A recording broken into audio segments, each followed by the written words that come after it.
Monaten auf der Straße haben wir jetzt ein Problem. Ich glaube, du kannst es besser erklären. Also, wir waren gerade mal hier in Maryborough auf der Toilette. Und ich bin da reingegangen und habe gedacht, kann man hier wirklich aufs Klo gehen? Wir sind jetzt hier im Mary Poppins Haus. Wir haben uns ein paar Tickets gekauft und wollen uns das jetzt anschauen. Und jetzt gucken wir uns hier um und dann schauen wir mal, was wir alles finden.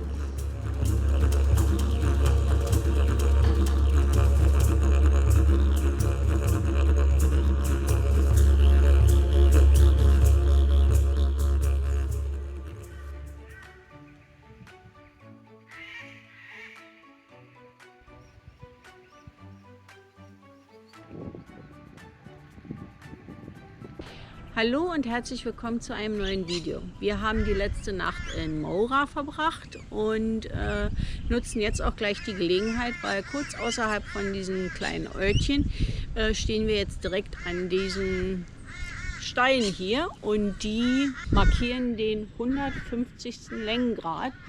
Das heißt, genau am 22. März und am 22. September geht hier die Sonne dann genau um 6 Uhr morgens auf. Und um 6 Uhr abends unter. Und das markiert den Grad. Und da sind wir jetzt halt zufällig gerade dran vorbeigefahren. Dazu haben sie hier die beiden Steine hingestellt. Da sind 2 Löcher drin. Und wenn man durch das eine Loch durchguckt und das andere anvisiert, steht man genau Und guckst genau entlang dem 150. Breiten. Längengrad. Längengrad, genau. So, Okay, so. und das machen wir jetzt.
Also wir sind jetzt hier an dem Campground angekommen für die nächsten 2 Nächte. Weil am Dienstag haben wir einen Termin mit dem Caravan in Maryborough. Und wir haben jetzt hier einen Campground gefunden, der nennt sich das Lazy Labyrinth, also das faule Labyrinth. Wenn man sich anguckt, wie hoch die Abgrenzungen hier so sind, versteht man warum. Trotzdem hübsch gemacht mit riesengroße freie Flächen. Der hat auch da hinten nochmal 3 abgegrenzte Abschnitte, die aber genauso tief sind, wo man dann auch hingehen kann, wenn man das ein bisschen mehr privat haben möchte oder wenn man mit einer Gruppe vielleicht zusammen ist. Und der Clou ist, das ganze Ding Kasse des Vertrauens und wir bezahlen jetzt $5 pro Nacht. Also Du musst aber auch dazu sagen, dass es nur Standkosten sind. Also Ja, keine aber Toilette, kein nix. nee. Und ist hübsch, also. Findest du nicht? Doch, wirklich zu empfehlen. Ja, nee, kann man wirklich empfehlen. Also man hat seine Ruhe. Man muss halt seine eigene Toilette mit dabei haben.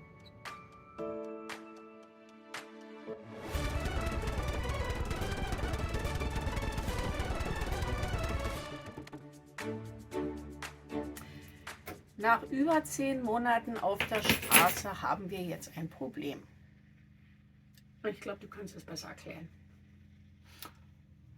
Wir haben nicht genug Cider für Heike. Was? Was denn? Das ist nicht das Problem. Nein, Was denn? unsere Tür. Ja, ist halt mal wieder was. Ist halt ein Caravan, da geht immer was. Und ich habe gerade mal im Forum nachgelesen, dass die Badezimmertür oben, die ist bloß reingeklebt und die ist jetzt auf einer Seite so ein bisschen runtergefallen. Und ich habe gerade mal im Forum nachgelesen. Es sieht aus, dass nach 1, 2 Jahren, was haben wir jetzt, 2 Jahre ungefähr, ja, das fast Caravan-Hersteller unabhängig ist. Ja, jetzt probieren wir das mal wieder zu fixen. Probieren wir erst den Dodgy Fix First. bevor wir anfangen, die ganze Tür auseinanderzunehmen. Ja, und das Problem ist, die Tür öffnet und schließt sich nicht mehr richtig. So, das ist das Problem. Wir haben beschlossen, wir machen es einfach so, immer wenn Heike nachts aufsteht, weil sie auf Klo muss, muss ich nach draußen. Okay, von mir aus. Dann müssen wir bloß gucken, dass wir noch was finden zum drunter machen und dann probieren wir erstmal den Easy Fix. Es wird auf jeden Fall halten, denke ich mal. Die Frage ist nur, wie lange. Da hat sich die Schiene oben gelöst. Und die kleben wir jetzt wieder an. Aber es ist doch schon doof, dass das alles auseinanderfällt, oder? Ja, aber wie gesagt, die haben gesagt, das ist nicht nur der Karawan. Peter hat jetzt da oben, zwischen Tür und Schiene, hat er jetzt da Kleber reingemacht. Und jetzt ist es hier auf beiden Seiten fixiert.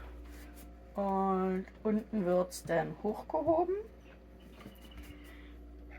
Und dann warten wir, bis der Kleber fertig ist und dann hoffen wir, dass es funktioniert hat.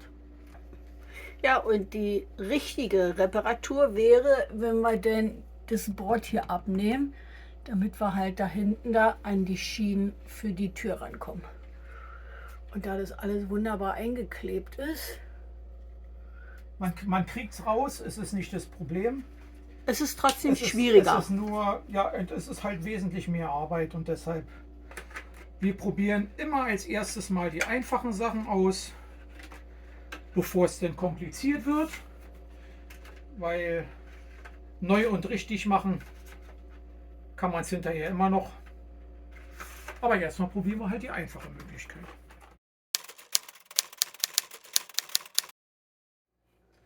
Meinst du, wir sind jetzt mutig?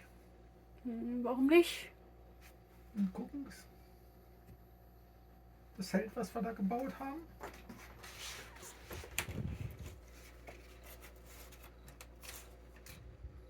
Auf geht's. Versuch.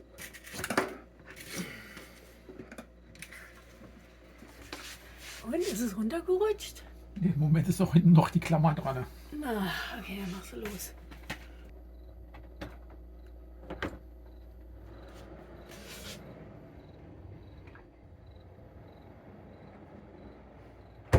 Und? So weit, so gut. Ich denke mal, sicherheitshalber machen wir sie einfach immer noch, wenn wir sie jetzt nicht benutzen, lassen wir sie offen. Okay. Und klipsen sie hinten rein, weil dann wird einfach noch ein bisschen Gewicht weggenommen. Aber sonst im Moment scheint es zu halten. Jetzt werden wir sehen, wie lange es funktioniert. Daumen drücken, dass es jetzt hält, bis wir zurück sind. Hey. Wir stehen hier in Tairo oder so ähnlich. Taro? Keine Ahnung. Und wir sitzen hier jetzt vor dem uralten Hotel und warten jetzt auf unser Essen. Ja, am Hideaway Hotel. Hideaway. Okay, aber es sieht klasse aus. Ja, warten für unser Essen und wir werden auch die Nacht hier verbringen, weil hier kann man dann auch gleich wieder kostenlos übernachten und stehen. Genau. Um ehrlich zu sein, gefällt mir das Hotel irgendwie besser als dieser uralte Pub, der älteste Pub von Australien, von Queensland. Wie hieß er? Ja, genau der. Vielleicht macht ja Heike das da irgendwo einblenden. Wie er hieß. Ich weiß nur, dass er in der Nähe von St. George war. Genau. Ningi Gully oder so ähnlich. Ja, irgendwie sowas, ja. Oder so. Und bis dahin lassen wir es uns gut gehen. Prost. Prost.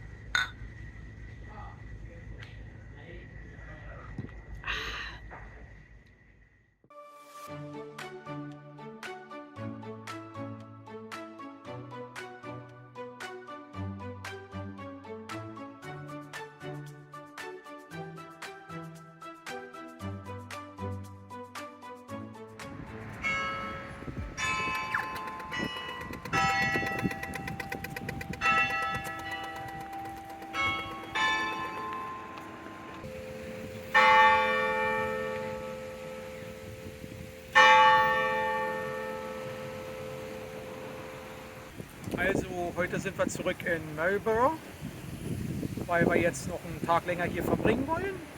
Und da sind wir jetzt ins Visitor Informationscenter reingegangen. Und passiert nicht oft, aber meine Frau hat gleich wieder eingekauft. Meine Frau wollte einmal haben, das ist hier so ein Dämpermix, also so ein Brotmix, aber in australischer Art. Dann gibt es noch ein Handtuch in dem Paket mit drin, da hat uns auch das Motiv sehr gut gefallen. Und dann wollte meine Frau das gleiche auch noch mal probieren, das haben sie mit einem Backhandschuh dazu, da gibt es einen Keksmix. Der ist auch mit, Oh, okay.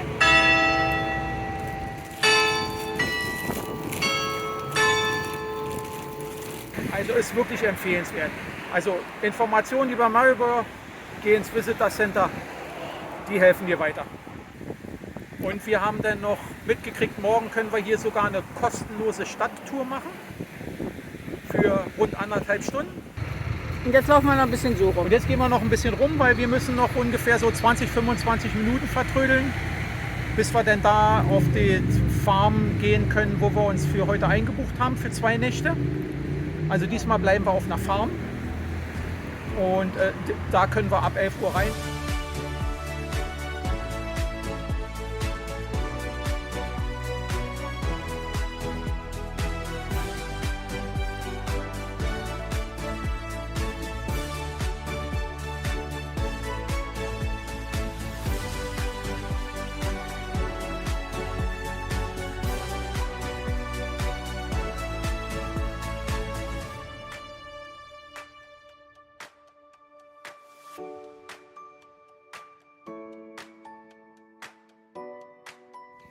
Also, wir waren gerade mal hier in Maribor auf der Toilette.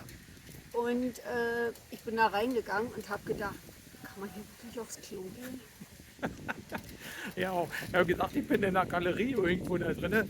Es gibt im Prinzip nicht ein Stück weiße Wand oder Tapete oder sonst irgendwas. Die komplette Toilette von oben bis unten in jedem Raum mit, Kunstwerk. mit bunten, schreienden Bildern.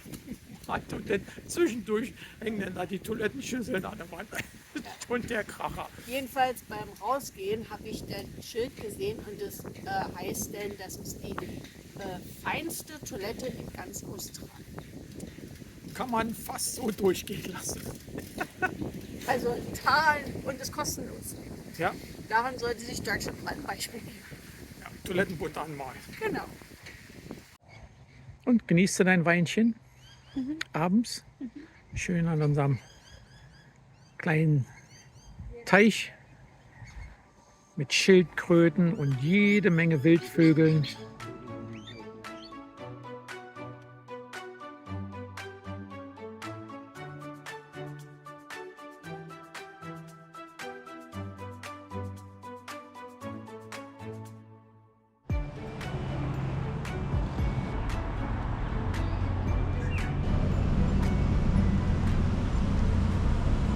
Guten Morgen. Heute sind wir ein bisschen früher aufgestanden, weil wir haben ja gestern den heißen Tipp gekriegt im Informationscenter, dass es hier einen schönen Maribor Street Market, also einen Straßenmarkt geben soll. Und den gucken wir uns heute mal an. Und wenn das Wetter dann hoffentlich mitspielt, dann gehen wir um 9 Uhr und machen so eine kostenlose 1,5-stündige Stadtführung mit. Aber erstmal geht's auf den Markt.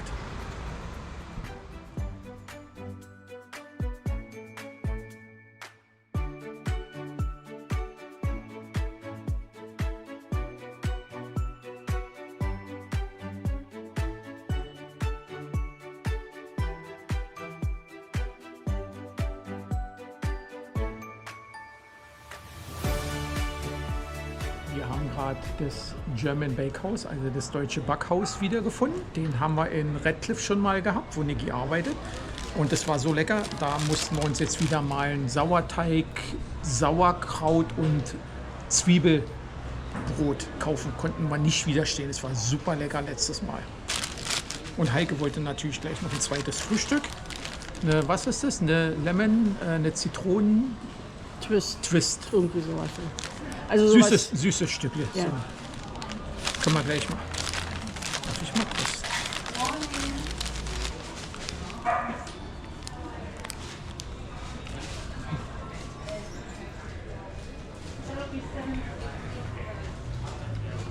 Mit Zitrone.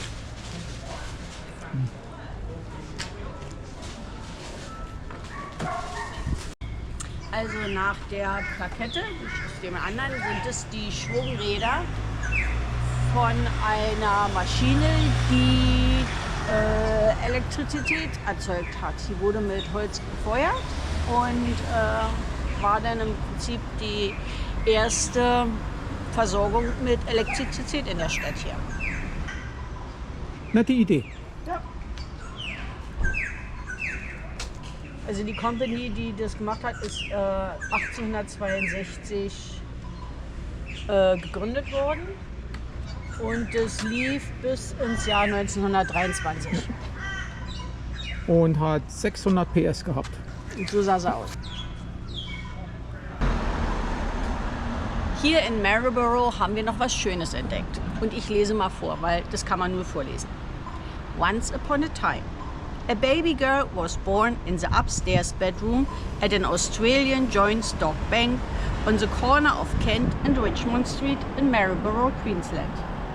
Her name was Helen Lindorf Goff, but she became known to the world as P.L. Travers, author of the Mary Poppins Stories. Und hier stehen wir jetzt vor dem Haus. Und vielleicht kann ich Peter davon überzeugen, später noch mal da reinzugehen. Also heute ist Donnerstag, heute ist Markttag. Und jeden Markttag wird heutzutage noch um 1 Uhr die Kanone gefeuert, um die Stunde zu markieren. Früher haben sie das jeden Tag einmal um 1 Uhr gemacht. Da konnten dann die Kapitäne auf den Schiffen ihre Chronometer, ihre Uhren danach dann neu einstellen. Und die Arbeiter auf den Zuckerrohrfeldern, die wussten denn, jetzt ist Lunchtime. Mal gucken, ob wir um die Zeit dann noch da sind. Und die Kanone kennen wir aus den Filmen. Ja, von Admiral Boom. Aber erst geht es zur Stadttour. Auf dem Weg zum Infozentrum entdecken wir, dass Mary Poppins auch in den Ampeln zu finden ist.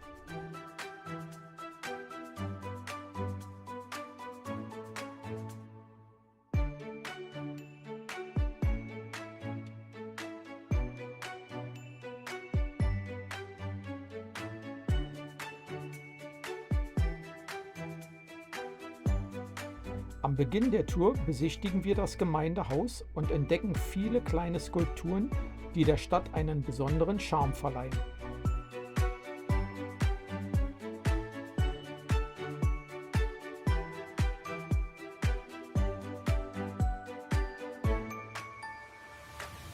Und wir sehen viele historische Gebäude und hören deren Geschichten und Bedeutungen.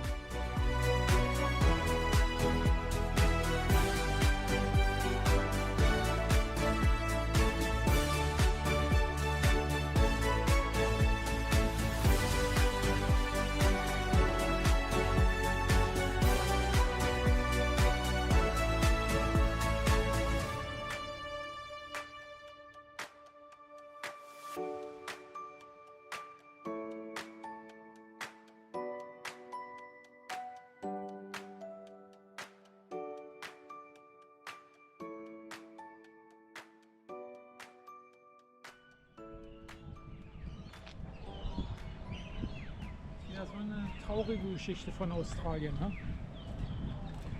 Die Steine, die stehen und symbolisieren eine der dunklen Zeiten in der Geschichte von Australien. Zu der Zeit, wo sie die Islander, also die Inselbewohner von den Inseln von rund um Australien als Zwangsarbeiter benutzt haben. Er hat uns erzählt, die Leute wurden damals einfach auf die Handelsschiffe raufgelockt und wie die Männer dann wieder runter wollten von den Schiffen, haben sie die dann mit Messern und was weiß ich was alles bedroht, dass sie nicht mehr runterkommen und die mussten dann praktisch mit denen mitsegeln. Und die Leute sind dann hier in Australien auf den Zuckerrohrfeldern gelandet und mussten praktisch als Zwangsarbeit da arbeiten. Und die Steine haben sie dann für die Inseln hier aufgestellt und jeder Stein hat dann drauf dieses Symbol für die Gemeinschaft auf der Insel. Und jeder Stein ist einmal in der Mitte durchgebrochen und dieser Schnitt in der Mitte, der symbolisiert den Schnitt durch die Familien, weil halt praktisch die Männer, die Frauen, Kinder getrennt wurden und dann nicht mehr zusammengekommen sind. Also eine der dunklen Seiten von Australiens Geschichte. Wir sind jetzt hier im Mary Poppins Haus. Wir haben uns ein paar Tickets gekauft und wollen uns das jetzt anschauen. Und die nette Dame am Ticketverkauf hat uns gesagt, dass das Original in der Bank war, wo die Autorin geboren wurde. Und wir werden hoffentlich jede Menge Relationen zu dem Film hier drin finden, weil die Autorin hat halt viel von ihren Kindheitserinnerungen in dieses Buch im Grunde genommen steckt von Mary Poppins. Was wir soweit schon wissen, ist, Mary Poppins ist in einer Bank aufgewachsen, das heißt, ihr Vater war ein Bankier. So, das stimmt schon mal mit dem Buch überein. Was war noch?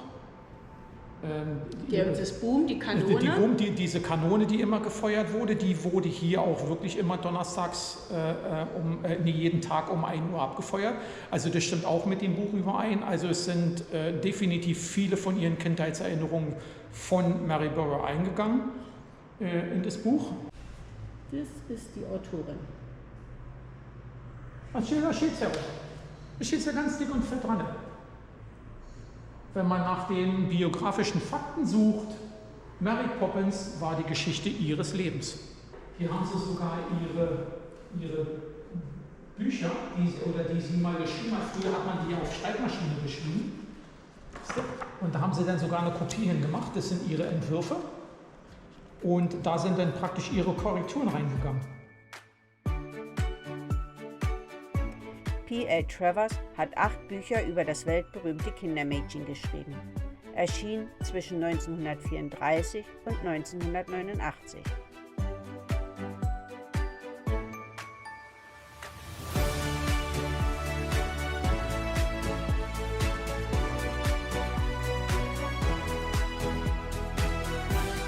In der ersten Etage dreht sich alles um Mary Poppins, gefüllt mit Geschichten und Wundern. Und im Eckzimmer werden wir mit der Entschlüsselung eines Rätsels herausgefordert. Wenn man einen oberen Schubfach aufzieht, kann man ein unteres aufziehen. Ja, die sind jetzt alle zu. Das heißt jetzt, der ist jetzt zu. Und der müsste eigentlich Spielzeug. Ja, jetzt kann man den aufmachen. Ja, nette kleine Spielerei halt. 4 Schubfächer. Und je nachdem, welchen du davon aufmachst, geht einer von denen auf. Das ist wirklich, das kannst du antatschen, überall kannst du rausziehen und aufmachen. Ziemlich touchy. Da kommt wieder das Kind in dir zum Vorschein, oder? Ja, ist hübsch gemacht. Und vor allen Dingen, wie oft hast du das schon, dass du in so ein Museum, gut, ist ja nicht wirklich ein Museum, aber dass du in so ein Geburtshaus reingehen kannst, die Geschichte, und die machen das extra für Kinder wahrscheinlich, dass du auch wirklich alles anfassen kannst. Ist doch viel schöner, als wenn du dir so ein Zeug bloß anguckst. Wir wandern vom Haus in der Cherry Tree Lane und landen in der Bank. Was früher der Original-Tresorraum war, ist jetzt ein Ort, an dem Besucher aufgefordert werden, eigene Geschichten im Tresor abzulegen und damit zu sichern.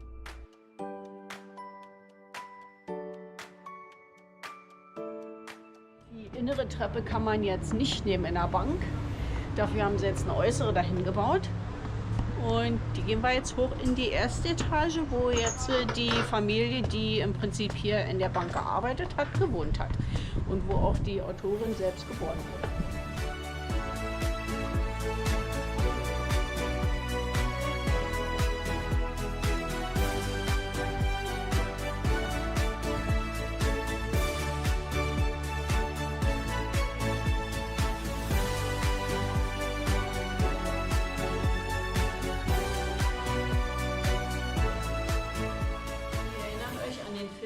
Mary Poppins die Kinder gemessen hat? Also Heike ist practically perfect, also praktisch perfekt, aber noch nicht ganz zu dem Status, wo es was ist, disagreeable without a morning coffee. Ja, Heike ist praktisch perfekt, siehst du? Close to Mary Poppins. Und Peters ist aspires to greatness. Okay, man kann es wahrscheinlich nicht gut sehen, aber das ist der Banking Hub, also der Bankdistrikt hier in Maryborough, und die haben 5 Banken, glaube ich, hatten sie gehabt. Was haben Sie gesagt? Gibt ihr mal so den Eindruck, wie wichtig die Stadt früher gewesen ist, wenn es da 5 Banken gab? Und reich vor allen Dingen. Ja. Da sind sie. 1, 2, 3, 4, 5 Banken. Hier meine Handtasche. Dein Name zu kurz? Ja. Möchtest du mal fliegen? Du musst dich schon vorbeugen, sonst fliegst du ja nicht. Ziemlich unbequem. Ne? Ja. Ja, wir sind jetzt durch. So viel zum Mary Poppins Museum. Museum. Die Sache ist die, es ist viel über Mary Poppins drin, aber wenig eigentlich über die Autorin oder die Bank selber. Du hast zwar gesehen durch den Tresorraum, dass das mal eine Bank war, aber ansonsten Nee, war hübsch war gemacht. gut gewesen, ja. Und jeder, der Mary heißt oder Mary im Namen hat, wie Marianne, kann hierher kommen und kann sich dann im Gästebuch verewigen mit seinem Namen. Okay. So viel zu Mary Poppins. Gehen wir nochmal in den Queen's Park, weil der war auch Inspiration für Mary Poppins gewesen. Mal gucken, ob ich Lust habe. Okay. Auf geht's.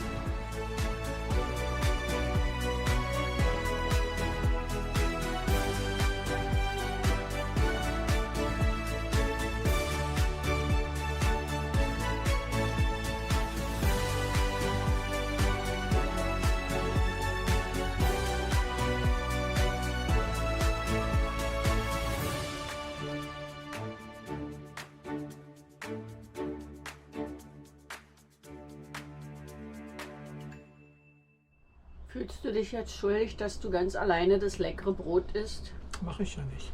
Wieso nicht? Lecker, hm? Wenn immer man ein schönes Sauerteigbrot kriegt, Ein Sauerteigbrot mit Sauerkraut und dann auch geröstete Zwiebeln drin. und Zwiebeln. Oh, Zwiebeln könnten vielleicht ein paar mehr drin sein, ne? Nehmen wir es mit, auch wenn es schweineteuer ist.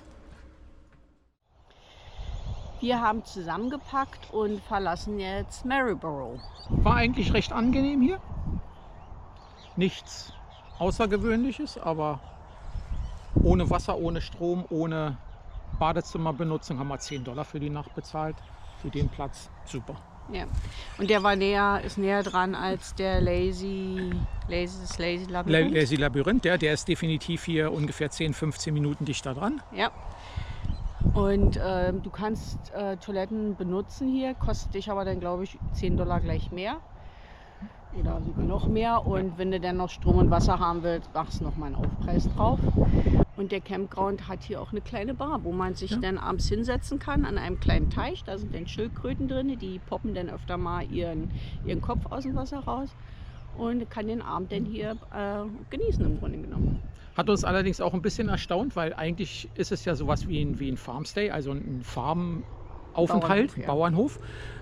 Dass die dann eine Alkohollizenz haben für ihren Schuppen, ist außergewöhnlich. Das sieht man nicht allzu oft. Deswegen habe ich ja gesagt, viel Farming ist hier wahrscheinlich nicht mehr. Ja, wir verlassen Maryborough, werden aber wahrscheinlich wiederkommen, weil der eigentliche Grund, weswegen wir hier in Maryborough sind, ist, dass unser Anti-Schlinger-System einen Code gemeldet hat und den haben wir auschecken lassen und da warten wir jetzt auf das Ersatzteil und hoffentlich kommt es dann nächste Woche an, ansonsten müssen wir dann von Brisbane wieder zurückkommen. Ja. Also theoretisch soll es heute ankommen und da wir jetzt aber dieses Wochenende beim Camp for a Cure verbringen, was hier so eine Campingveranstaltung ist mit Bühne und Dinge, mit allem Pipapo in Erinnerung Familienmitglieder oder an Familien, die von Krebs betroffen sind. Und gleichzeitig wird dabei auch ein Fundraiser, also werden Spenden gesammelt. Und jetzt machen wir uns erstmal auf den Weg. Ja, und damit verabschieden wir uns. Wenn es euch gefallen hat, dann lasst uns einen Daumen hoch da oder einen netten Kommentar. Oder abonniert den Kanal. Und dann sehen wir uns wieder nächste Woche. Tschüss. Bye.